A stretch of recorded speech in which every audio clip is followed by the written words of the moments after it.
A very warm welcome in my YouTube channel Conceptual Biology with Elia. So recently मुझे request आई थी कि FSC Part 1 के biology के 4th chapter पे मैं लेक्चर स्टार्ट करूं. So from today I'm going to start the lectures.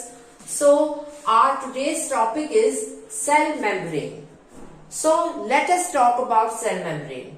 इससे पहले कि हम रियल स्ट्रक्चर के बारे में बात करना शुरू करें, मैं चाहूंगा कि हम पहले इसके ओल्डर स्ट्रक्चर को भी देखें. So the older structure of cell membrane was called the unit membrane. It was proposed by Davson and Danielli in 1935. और इस कंसेप्ट, इस जो स्ट्रक्चर था, इसका मेन जो कंसेप्ट था, that was that lipid bilayer was sandwiched between inner and outer layers of proteins. As I have drawn here, you can see that there is the upper layer of proteins and the down layer of proteins, and in between there is the lipid bilayer. So this is just like a sandwich structure, but this was wrong. Now let's talk about the real structure. Basically, this structure, which we called the structure of cell membrane, is called the fluid mosaic model. It was proposed by S.J. Singer and Garth L. Nicholson in 1972.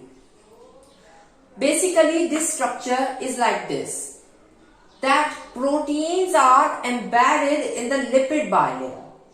Let us talk about the presence. Basically, cell membrane is the outer boundary in animal cell, while in plant cell it is covered by a cell wall. So animal cell के अंदर outer boundary होगी, और अगर plant cell की बात करेंगे तो इसको ऊपर से cell wall ने cover किया होता है. Let us talk about composition. Its composition is composed of lipids, proteins and small quantity of carbohydrates. और बुक के अंदर हमें एक एमसीक्यू टाइप क्वेश्चन भी दिया गया है, that is that what is the percentage of proteins and what is the percentage of lipids in the cell membrane. So there are 60 to 80% proteins in cell membrane and 20 to 40% lipids in cell membrane. Now, as you can see in the structure, I have also drawn a carbohydrate. Now let's talk about the role of carbohydrate in cell membrane. They participate in cell recognition and adhesion, either cell-cell signaling or cell pathogen attractions. They also have a structural role as a barrier. Role of charge pores. Always remember this कि cell membrane के अंदर charge pores भी present हैं, and उनका भी एक खास function है. Let us see that. Through them ions and proteins of appropriate size and charge can pass. When we talk and say that appropriate size, it means कि अब देखिए, अगर एक होल है, इसकी एक इतनी बस साइज है, तो इसमें से जो अप्रोप्रिएट साइज होगा उतनी ही चीजें निकल पाएंगी. अगर कोई चीज इससे बड़ी होगी तो वो नहीं गुजर पाएगी. So this is appropriate size. And if we talk about appropriate charge, ions की बात कर लेते हैं. सो इफ अगर कोई पोर पॉजिटिवली चार्ज है और कोई अगर पॉजिटिव चार्ज का आयन इधर आ जाएगा उस पोर के ऊपर, तो वो उसे क्या कर देगा? Repel, because same charges repel each other. So for passing through that positive charge pore, the ion should be negatively charged so that it can pass through it. So this was all. So now I will teach you about the function of cell membrane. Please pause. Okay.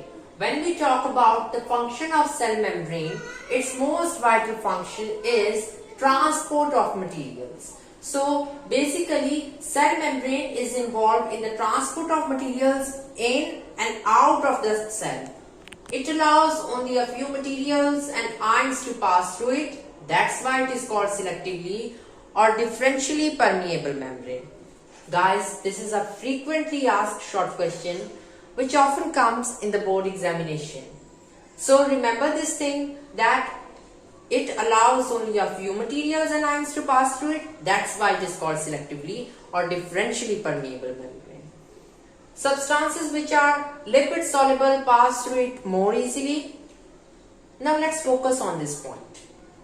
Molecules like water, glucose being neutral pass through it easily. Why? If anything is neutral and it has to pass through a charged thing, why it is more easy to for these neutral things to pass through a charged thing? Because we know this that charges will attract each other or repel each other. So if anything is not carrying either positive or negative charge, it has more chances to pass through the charged pore. So that's why it is very easy for these neutral things to pass through the charged pores. Okay. Now there is an other students, basically endocytosis is another very important process by which the cell membrane transports material in and out of the cell. Okay, let's see how. Basically, endocytosis is the internal ingestion of food or materials. Okay, let's see. Suppose this is a cell. When the endocytosis will happen, the cell membrane will grow inward like this and forms a vacuum, and the material which has to pass through or go inside the cell, it will just go inside this and it will be entering in the vacuum, and then it will. So this is how materials go inside the cell by endocytosis. There are two types of endocytosis.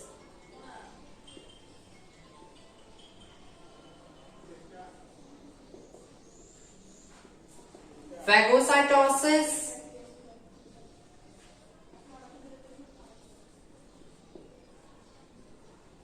and pinocytosis.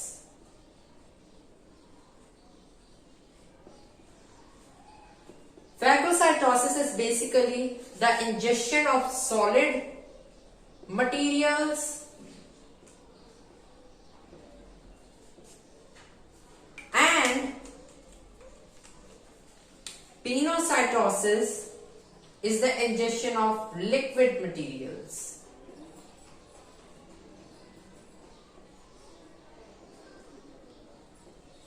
So this is all about this topic.